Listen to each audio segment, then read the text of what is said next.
यस्मरेत् पुण्डरीकाक्षं स बाह्याभ्यन्तरशुचिः।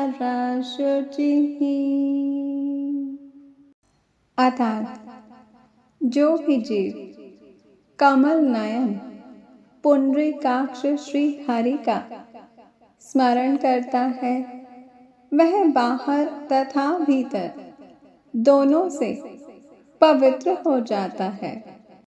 Whoever remembers the lotus-eyed one, he is purified both externally and internally.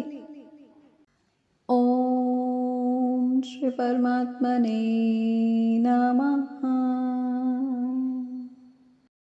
ध्यान के विषय में जानने के लिए उद्धव जी ने पूछा, कमल नयन श्याम सुंदर, आप कृपा करके यह बतलाइए कि मुमुक्षु पुरुष का आपका किस रूप से, किस प्रकार और किस भाव से ध्यान करें। उत्तर में वासुदेव श्री कृष्ण ने कहा, हे प्रिय उद्धव, जो ना तो बहुत ऊंचा हो और ना बहुत नीचा ही, ऐसे आसन पर शरीर को सीधा रखकर आराम से बैठ जाएं। हाथों को अपनी गोद में रख लें और दृष्टि अपनी नासिका के अग्रभाग पर जमाएं।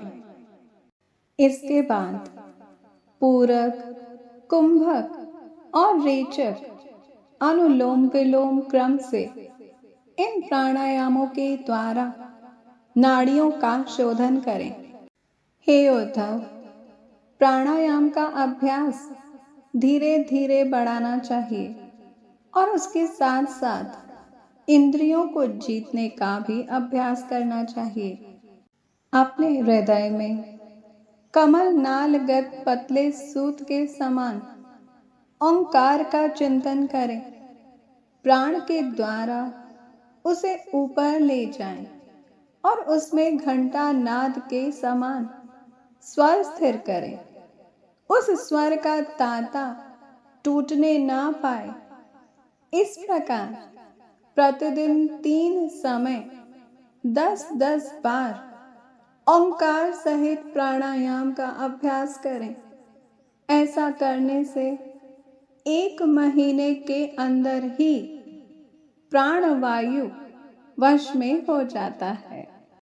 इसके बाद ऐसा चिंतन करें कि हृदय एक कमल है, वह शरीर के भीतर इस प्रकार स्थित है मानो उसकी डंडी तो ऊपर की ओर है और मुंह नीचे की ओर।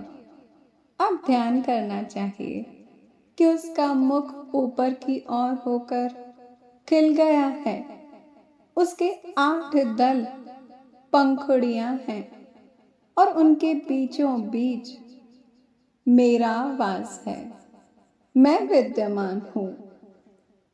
जब इस प्रकार चित्त समाहित हो जाता है, केवल मेरा ही चिंतन शेष रह जाता है, तब जैसे एक ज्योति दूसरी ज्योति से मिलकर एक हो जाती है, वैसे ही अपने में मुझे और मुझ सर्वात्मा में अपने को अनुभव करने लगता है।